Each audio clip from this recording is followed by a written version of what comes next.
ሰላም ጤና ይስጥልን የተወደዳችሁ ተመልካቾቻችን ከከፋ ቴሌቪዥን ለሳቱ ያዘጋጀናቸውን ዜናዎች ይዘን ቀርበናል። ከዜናዎቹ ጋር ብሩክታይት ብርሃኔ አብራችሁ ቆዩ። በከፋ ማህበረሰብ ቴሌቪዥን ጣቢያ ስርጭት ላይ አልፎ አልፎ የሚታዩ ጉድለቶችን በማረም ሚዲያውን ተወዳዳሪና ተመራጭ ለማድረግ በጋራ መረባረብ እንደሚገባ ተገለጸ። የተቋሙ ሰራተኞች የመጀመሪያ የሩብ ዓመት አፈጻጸምና በቀጣይ ትኩረት በሚሹ ጉዳዮች ዙሪያ ውይይት አካሂደዋል። ዘገባው የባልደረባችን ሳሙኤል ቆጭቶ ነው፣ እንደሚከተለው ይቀርባል። በግምገማው ባለፉት 3 ወራት የተከናወኑ ዋና ተግባራት ላይ ያጠነጠነ ሰነድ ቀርቦ ውይይት ተደርጎበታል። ይህንን አስመልክቶ አስተያየት የሰጡት ባለሙያዎችና አስተባባሪዎች በተቋም ደረጃ ባለፉት 3 ወራት የተከናወኑ ተግባራትን አብራርተዋል። ዜናና ፕሮግራም ላይ በርካታ ስራዎች እንደተሰሩ በማናጅመንት በኩል ተገምግሞ ለጠቅላላ ጉባኤ ላይ ወይንም ስራ አስፈጻሚዎች ጋር ወርዶ ያ ግምገማ ተካሂዶ ጥሩ አፈጻጸም እንዳለ ነው ያየነውና ሌላኛው ደግሞ በተለይ የገቢ አሰባሰብ ሂደት ላይ ለአንድ ተቋም እንግዲህ ገቢ አስፈላጊ መሆኑ ይታወቃል። እንደ ከፋ ቴሌቪዥን በማስታወቂያና በስፖንሰርሺፕ እንዲሁም በሌሎች በአየር ሰዓት ሽያጭ ብዙ ስራዎች እንዲሰሩ ታቅዷል። በታቀደው እቅድ መሰረት ያው ጥሩ እንቅስቃሴ እንዳለ ነው። ያው ቀጣይ ግን ብዙ የሚያስፈልጉ ነገሮች ብዙ መሰራት የሚያስፈልጉ ነገሮች እንዳሉ ሁላ አሁን እንቅስቃሴው ጥሩ ነው። የ2018 ዓመት በሚዲያችን ላይ የተሰሩ ስራዎችን የሩብ ዓመት እቅድ ማከናወንና ለቀጣይ ደግሞ መሰራት ያለባቸውን ስራዎች የትኩረት አቅጣጫ አድርገን ነው ስንወያይ የቆየ ነው ማለት ነው። በተጨማሪ ሰራተኞች ላይ ያሉ ክፍተቶችን እንዳጠቃላይ እንደ ሚዲያችን ሰራተኛ በሚዲያ ቴክኖሎጂ ዋና ስራ ሂደትና በዜናና ፕሮግራም ዋና የስራ ሂደት ውስጥ ያሉ ክፍተቶችን የሚዲያውን ጥራት ባላስጠበቀ ሁኔታ የተሰሩ አንዳንድ ፕሮግራሞችና ዜናዎች ስላሉ እነሱን ለወደፊት ጥራታቸውና ኳሊቲያቸውን ጠብቀው ለአየር ሰዓት እንዲውሉ የማስቻል ውይይት ነው ሲካሄድ የነበረው ማለት ነው። የኛ ተቋም ግምገማ የአንድ ወቅት አፈጻጸም ግምገማ አይደለም። የኛ የሚዲያ ተቋም ነውና የተሸከምነው ተልዕኮ ብዙ ነው። ይሄን ቴሌቪዥን የሚከታተል ህዝብ ብዙ ነው። ብዙ ነገር ከኛ ይጠበቃልና የአንድ ወቅት የዜናና የፕሮግራም ቁጥር ገምግሞ ማለፍ አይደለም። ይሄ መድረክተኛና አጠቃላይ የተቋማችን ሲል ምን ይመስላል፣ እንዴት ነው ያገለገልን ያለ ነው፣ የማህበረሰባችን ፍላጎት አለ፣ በአጠቃላይ የዘመኑ የሚዲያ ውድድር አለ። አሁን ሰው ምንድነው ማየት እንፈልገው? ብዙ ፍላጎቶች አሉ። በእርግጥ እነዚህ ፍላጎቶች እንዴት አስታርቀን እንድ የሚል የማህበራዊ ሚዲያ የሜንስትሪሚንግ ሚዲያ ተጽዕኖ እያደገ መጥቷል። ማንም ሰው በሄደበት ጋዜጠኛ ይሆናል። ማንም ሰው መረጃ ያሰራጫል። እኛ የምናሰራጨው መረጃና ሌላው ሰው የሚያሰራጨው መረጃ ምንድነው ልዩነቱ? እኛ የፈጠርናለው ተጽዕኖ ምንድነው? ቅድም እንደነገርኩ የከፋ ማህበረሰብ ቴሌቪዥን የከፋን ውበት አውጥቶ ማሳየት አለበት። እንዴት ነው ይሄ ከለር ይሄ ውበት የምናሳየው? እንዴት ነው የከፋ ማህበረሰብ ቴሌቪዥን የከፋን ውበት አውጥቶ ያሳያለው? ኢትዮጵያዊነትን እንዴት ነው ያጎላለው?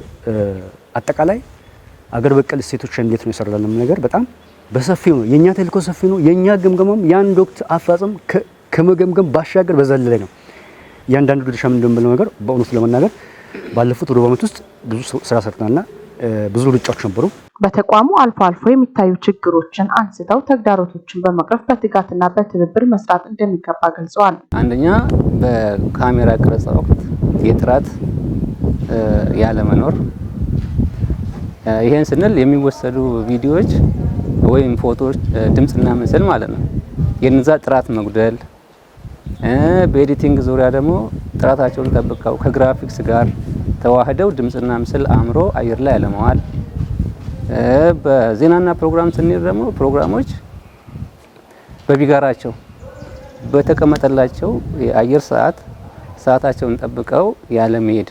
የጥራት የምናመጣው አንደኛ በዋናነት የጥራት ጉዳይ ሲነሳ በጋዜጠኛውና በአርታዩ አእምሮ ውስጥ ነው መምጣት ያለበት።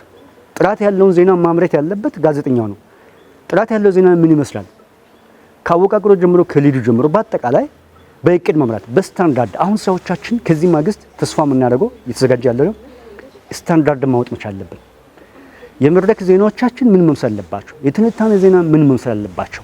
ስለዚህ አንደኛ በስታንዳርድ እያንዳንዱ ስራ የሚመዘንበት መለኪያ ያስፈልጋል። በውይይቱ ማጠቃለያ ማብራሪያ የሰጡት የካፋ ማህበረሰብ ቴሌቪዥን ጣቢያ ዋና ስራ አስኪያጅ አቶ አስራት ኃይሌ ተቋሙን በቴክኖሎጂና በሰው ኃይል የማደራጀት ስራ ትኩረት ተሰጥቶ መሰራቱን አንስተዋል። አቶ አስራት አክለውም ባለሙያዎችና አስተባባሪዎች በተቋሙ ያለውን አቅም በመጠቀምና በመቀናጀት ጥራት ያለውን አገልግሎት ለመስጠት እንዲረባረቡ አስምረዋል። ገቢያችን ለማጠናከር የየድርሻ መወጣት አለበት። በዚህ ሩብ ዓመት የሰበሰብነው ገቢ እዚህ ግባ የማይል ስለሆነ ጠንከር አድርገን በአንድ ገቢ በሁለት ገቢ ሰራተኛ የሚለቀም ሳይሆን 54ታችን የገቢ ሰራዊት እናምጣ፣ እናደራጅ፣ እንንቀሳቀስ የሚለው ነገር ተገምግሟል። አቅጣጫ ውስጥ ታይቷል። በሌላ መልኩ ስምሪት አሰጣጣችንና ግብረ መልስ አገማገማችን የሚቆራረጥ አይደለም። ስምሪት ከመሄዱ በፊት አይዳውን እንስጣ፣ አቅጣጫውን እናስይ፣ ወደ ታች ደርሶ ሲመለስ ደግሞ በአቅጣጫው መሰረት መጥቷል ሄዷል የሚለው ነገር እንገመግም። አየር ላይ ከመልቀቃችን በፊት እናጣራ። ይሄንን ደግሞ አሰራር ስርዓቱን እንከተል። አሰራር ስርዓቱን ሲጥስ ደግሞ የማይሻማ ምንም ጥርጣሬ የሌለበትን የማስተካከያ ስራ እንወስዳለን የሚለው ነገር አድርገን በርካታ የ2008 የ2018 የአንደኛ ሩብ ስራዎች ደህና ጠንካራ እንደተገመገሙ ጉለቶቻችን ይሄ ነው። ጉለቶቻችን ይሄ ነክሰን አድርገን ሚዲያችን ከፍ እናድርግ። አድማጭ ተመልካቻችን ላይ ተወዳጅ ሚዲያ ነው፣ ተፎካካሪ ሚዲያ እንፍጠር፣ እንረዳዳ። መሀል የቀረ ያለ ወደ ፊት ሄደ ያለ ወደ ኋላ የቀረ ያለና አገማገማችን አደረጃጀታችን እናስተካክል። የትምህርት ጥራትን ለማምጣት የመማሪያ ቁሳቁስ ከማሟላትና ምቹ የመማሪያ ስፍራ ከመፍጠር አኳያ የጊምቦ ወረዳ አርአያ መሆን የሚችል ተግባር እያከናወነ መሆኑ ተገለጸ። በወረዳው በህዝብ ተሳትፎ የተገነባው የዝንጋጅ ሁለተኛ ደረጃ ትምህርት ቤት የማስፋፊያ ህንፃ ተመርቋል። ዘገባው የባልደረባችን ምህረት ማሞኖ አንተን ፍቃዱ ያቀርበዋል። ለትምህርት ጥራት የመማሪያ ቁሳቁሶችን ማሟላትና የመማሪያ ስፍራዎችን ምቹ ማድረግ ላይ የጊምቦ ወረዳ አርአያ ነው ሲሉ የከፋ ዞን ምክትል አስተዳዳሪና የገቢዎች መምሪያ ኃላፊ አቶ ደመላሽ ንጉሴ ገልጸዋል። ተገንብቶ ለምረቃ የበቃው ይህ ህንፃ ውጤታማ እንዲሆን ተማሪዎች ተወዳዳሪ እንዲሆኑ ማስቻል ያስፈልጋል ያሉት አቶ ደመላሽ ትምህርት ለሁሉም መሰረት በመሆኑ ለትምህርት ጥራት ሁሉም ባለድርሻ አካላት ሚናቸውን እንዲወጡ ሲሉ መልእክታቸውን አስተላልፈዋል። የመንገድ ልማት፣ የመብራት ጥያቄ፣ የኔትወርክ እና ትምህርት ቤት ምቹና ማራኪ እንዲሆን የዝንጋጅ ማህበረሰብ ቀደም ሲል ከሚጠይቃቸው የልማትና የመልካም አስተዳደር ጉዳዮች መካከል የወረዳው መንግስት ከማህበረሰቡ ጋር ምክክር በማድረግ ለተጠቀሱ ጥያቄዎች ምላሽ መስጠት ተችሏል ሲሉ የጊምቦ ወረዳ አስተዳዳሪ አቶ ትብብሩ አሰፋ ገልጸዋል። ተወዳዳሪ እና ብቁ ትውልድ ለመፍጠር ወረዳው በሰጠው ትኩረት ሌሎች ትምህርት ቤቶች ላይ ውጤታማ ተግባር እየፈጸመ ነው ያሉት አስተዳዳሪ በተመሳሳይ መልኩ የዝንጋጅ ሁለተኛ ደረጃ ትምህርት ቤት በማጠናቀቅ ለተማሪዎች ክፍት ማድረግ ተችሏል ብለዋል። ከዛ አንደኛ የመማሪያ ክፍል ችግር እንዳለበት አንድ ቁጥር ላይ ለይተናል። ከዚህ አንፃር ከማህበረሰቡ ጋር የተግባባ ነው መማሪያ ክላስ ለመገንባት ማህበረሰቡ ምን ያክል ይወጣል፣ መንግስት ምን ያክል ይወጣል የሚለውን በተግባባ ነው መሰረት ይሄ ግንባታ ያው በጣም የተሻለ በብሎኬት ደረጃውን ስታንዳርዱን የጠበቀ ክፍል ነው ገነባ ነው። ይሄን ስንገነባ ደግሞ በጣም የተለየ ነገር ምንድነው? በመንግስት ጨረታ ቢሆን በጣም ከፍተኛ ከ20 ከዛ በላይ ሚሊዮን ማውጣት የሚችል ነው። ግን ከህብረተሰቡን በማስተባበር በህብረተሰቡ ኮሚቴ የተሰራበት ነው። ይሄንን ወደ 6 ሚሊዮን ነው ማህበረሰቡ የራሱ ሆነ ፐርሰንት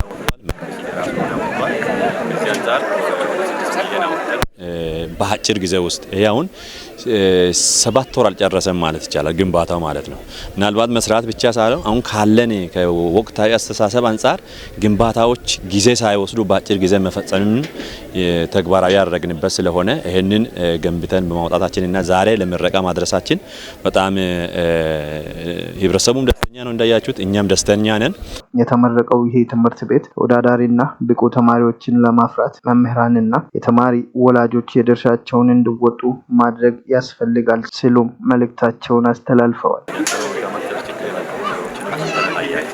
ትምህርት በተለይ መጠቀም አለበት። ለዚህ የኔትወርክ የኢንተርኔት አክሰስ የለም ነበር። ይሄንን ከቴሌ ጋር ተነጋግረን ኔትወርክ ዝርጋታ ከዚህ ከግንባታ ጋር አብሮ ተጠናቆ በቅርብ ጊዜ የጀመረበት መሆኑ ይሄ ደግሞ ለመማር ማስተማሩም ተማሪ የተለያዩ ነገሮችን ዓለም አቀፋዊ ነገሮችን ተወዳዳሪ የሚሆንበትን ነገር በስልክ የሚጠቀምበት እድል ያመቻቸ በመሆኑ አንድ ትልቁ ጥያቄ ኔትወርክ ጥያቄ መመለሱ በጣም ደስ ብሎናል። ተማሪዎችን በዚህ ልክ ይጠቀማሉ፣ ውጤትም ያስመዘግባሉ ብለን እንጠብቃለን። ከዛ አልፎ የመንገድ ጥያቄ መልሰናል፣ የመብራት ጥያቄ መልሰናል። ህብረተሰቡ ለኛ ቆጥሮ የሰጠውን ቆጥሮ በመመለሳችን ደግሞ ህብረተሰቡም ደስተኛ ነን፣ እኛም ደስተኛ ነን።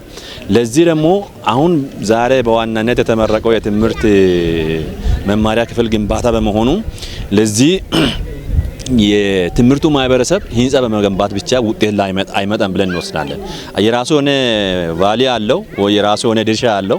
ነገር ግን ህንጻ ውስጥ ተማሪዎች በአግባቡ መማር ያስፈልጋል። ተማሪ ጊዜውን ሁሉ ነገሩን እዛ ትኩረት ሰጥቶ መማር ያስፈልጋል፣ የሚቹ ክፍል ላይ ማለት ነው። ሁለተኛ መምህራን ደግሞ ትልቁን ድርሻ ይወስዳሉ። እንግዲህ መምህራን ናቸው።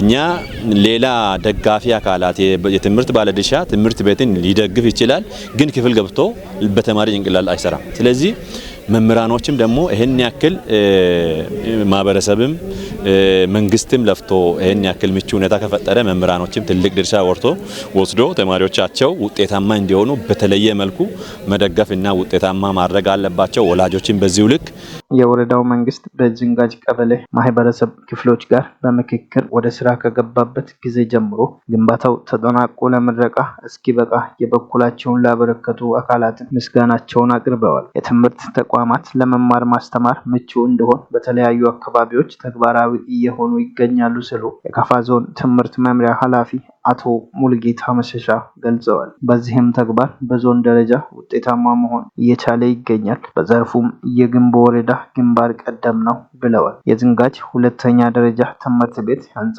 ለምረቃ እንዲበቃ ያስቻለው የወረዳውን መንግስትና የድርሻቸውን ለተወጡ አካላት ምስጋናቸውን አቅርበዋል። የገቢ አሰባሰብ ስራን ሁሉም በባለቤትነት መንፈስ መተግበር የሚገባው እንደመሆኑ የገቢ ግብር አዋጅ አተገባበር ላይ የፍትህ አካላት የድርሻቸውን መወጣት እንዳለባቸው ተገለጸ። በቦንጋ ከተማ አስተዳደር የገቢዎች ጽህፈት ቤት የበጀት ዓመቱን አንደኛ ሩብ ዓመት አፈጻጸም ግምገማ አካሂዷል። ዘገባ የቦንጋ ከተማ አስተዳደር መንግስት ኮሙኒኬሽን ነው፣ እንደሚከተለው ይቀርባል። በመድረኩ የመክፈቻ ንግግር ያደረጉት የቦንጋ ከተማ አስተዳደር ከንቲባ አቶ አስማሙ አደመ የገቢ ስራ የሁሉንም ባለቤትነትና ያገባኛል ተግባር የሚጠይቅ በመሆኑ የገቢ ግብር አዋጅ ህግ ተግባራዊ በማድረግ የፍትህ አካላት ህግ ማስከበር እንዳለባቸው ተናግረዋል። የካፒታል ፕሮጀክትና የታቀዱ ትላልቅ እቅዶችን ለማሳካት ገቢን በጋራና በቅንጅት በተቀመጠው ጊዜ ሰሌዳ መሰብሰብ እንዲሁም በመደበኛና በማዘጋጃ ቤት ገቢ በመንደር ቤት ለቤት ኦዲት በማድረግ ከግብር ነፃ አካባቢ መፍጠር ያስፈልጋል ብለዋል። የመሬት መጠቀሚያ ግብር ላይ ትኩረት እንዲሰጥ ያሳሰቡት አቶ አስማማው በማዘጋጃ ቤት ገቢ የካዳስተር ስራ መጠናከር እንዳለበት ገልጸዋል። የቦንጋ ከተማ አስተዳደር ገቢዎች ጽህፈት ቤት ኃላፊና ምክትል ከንቲባ አቶ ፍሬው አበበ በመደበኛ ገቢ የዓመት እቅድ 687,257,806 በማዘጋጃ ቤት የዓመት እቅድ 261,582,107 አጠቃላይ 948,839,913 ለመሰብሰብ ታቅዶ ወደ ስራ እየተገባ መሆኑን ገልጸዋል። በ3 ወር ውስጥ 284,651,974 ለመሰብሰብ ታቅዶ እስካሁን ባለው 122,416,505 ከ21 መሰብሰብ መቻሉን ተናግረዋል።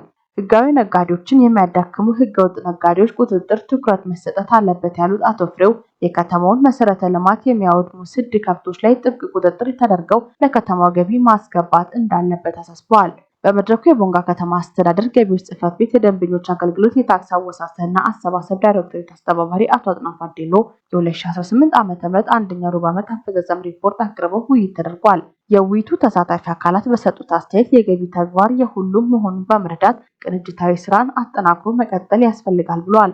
በመጨረሻም የውይይት መድረኩን የመሩት የቦንጋ ከተማ አስተዳደር ከንቲባ አቶ አስማሙ አደመና የገቢዎች ጽሕፈት ቤት ኃላፊና ምክትል ከንቲባ አቶ ፍሬው አበበ ከቤቱ ለተነሱት ማብራሪያ ሰጥተው ከባለድርሻ አካላት ጋር የግብ ስምምነት ውል ተገብቶ መድረኩ ተጠናቋል። በመቀጠልም የማዘጋጃ ቤት የገቢና የአመራር አካላት ያካተተ የሩብ ዓመቱን ቀሪ ቀናት ገቢ በዘመቻ የሚሰራ ቲም የስራ ስምሪት ተሰጥቷል ሲል የዘገበው የከተማ መንግስት ኮሚኒኬሽን ነው።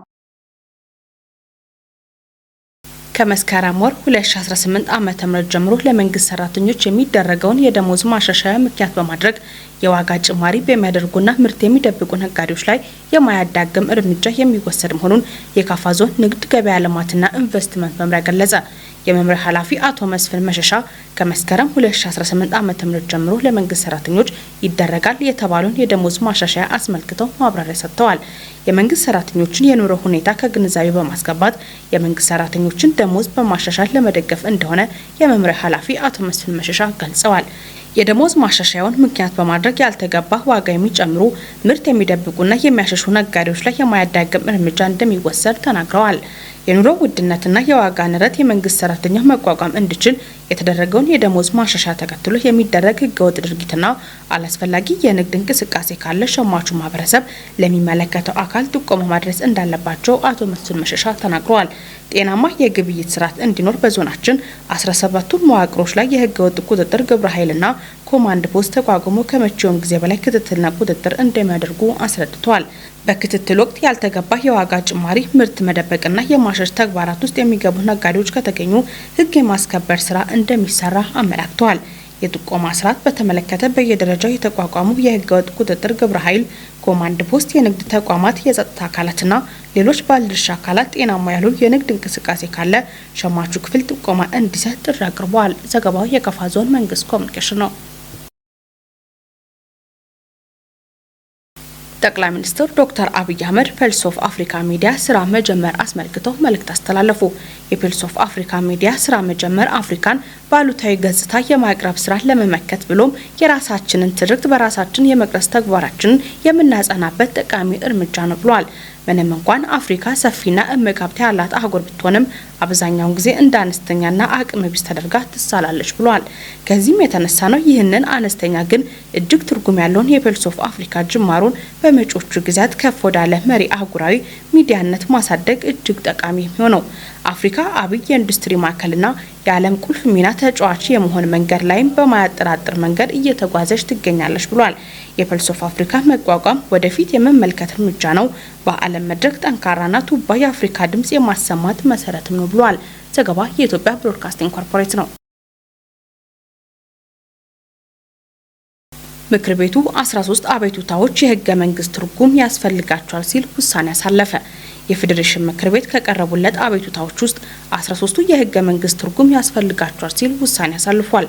ምክር ቤቱ 6ኛ የፓርላማ ዘመን 5ኛ ዓመት የስራ ዘመን 1ኛ መደበኛ ጉባኤውን አካሂዷል።